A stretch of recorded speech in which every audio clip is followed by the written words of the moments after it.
So one thing I noticed long time after I had, recovered from dislocating my shoulder was that I noticed that whenever I would do like, especially pushing moves like push-ups, I would notice that this is the shoulder I dislocated. I would notice that this, like my middle back, specifically my scapula, was like, it felt like it was more in, if that makes sense. And this one would more so be more movable, more mobile.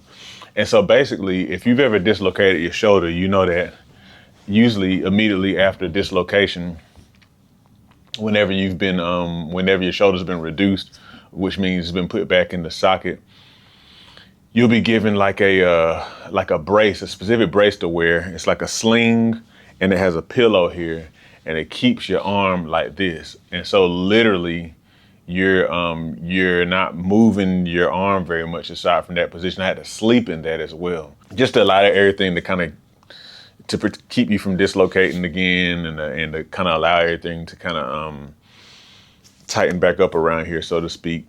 But anyhow, one of the consequences I noticed was that, like I said, this scapula right here wasn't really moving that much.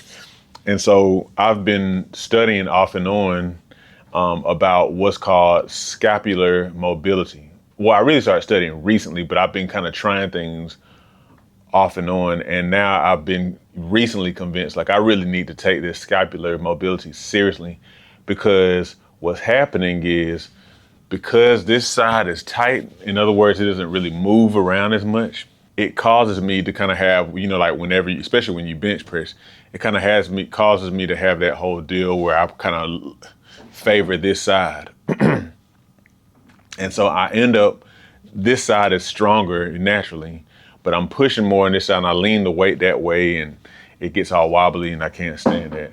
So these are the exercises that I'm going to do, some of which I've kind of done off and on anyway, but I'm going to do these in variations of them to improve what's called my scapular mobility. Now, again, mobility, mobile, the ability really just to kind of move freely is all, that is. So the first one is like a push-up, except we're not pushing up. We're just literally just, moving the scapula. And so this is going to be, instead of, push up, you'll typically bend your arms, like this, but we're not doing that. We want to move the scapula.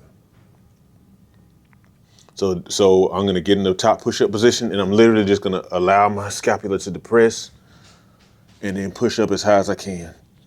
Scapula, press, push out. Bring them in together and push out. One more.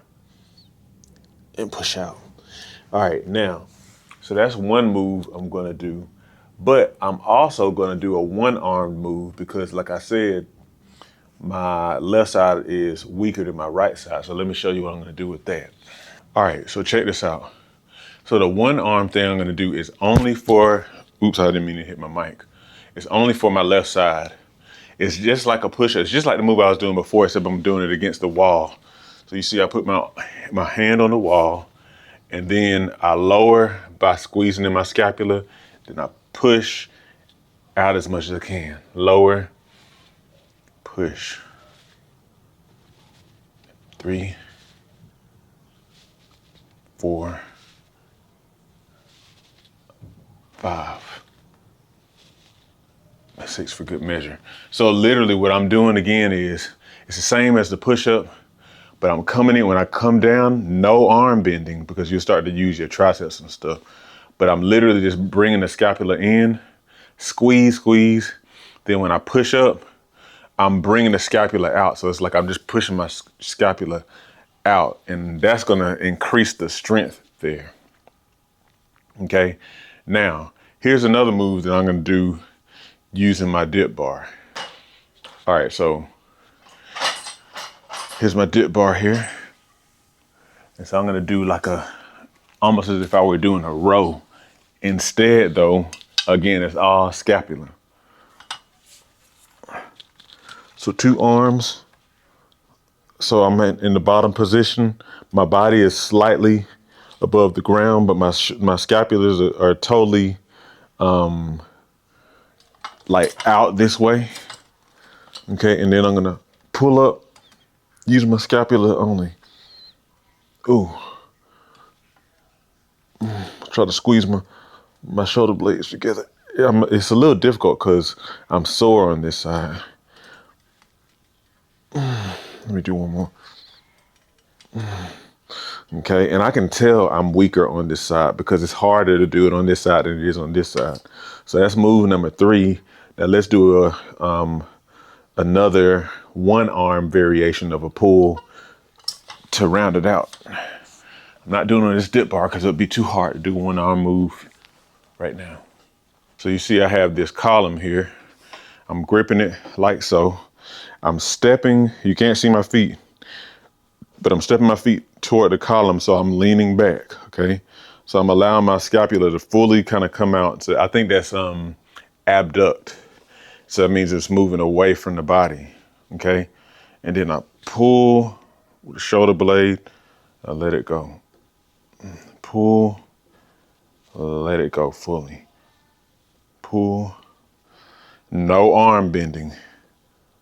You just have to trust me because it's hidden by the column. All right, so those are 4 moves I'm doing.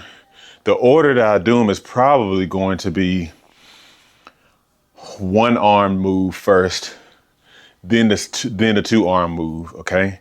And I believe that I'm going to do these probably after my other work to kind of like, you know, my regular weightlifting, because I still want to get a good workout, but I want to start integrating these exercises so that I can really build the strength. And if you know anything about rehabbing from a dislocated shoulder, like I've talked about in many other videos, you got to do this stuff constantly if you really want to recover. Like, you need to do it every day. Don't just rely on your PT visits.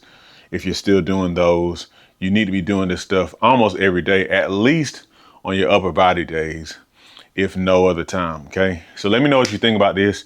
If you have dislocated your shoulder before, then it is very, very likely, in my opinion, that you need to do scapular exercises to improve your scapular mobility. Because when you had your arm in that sling for so long, it made it stiff back there.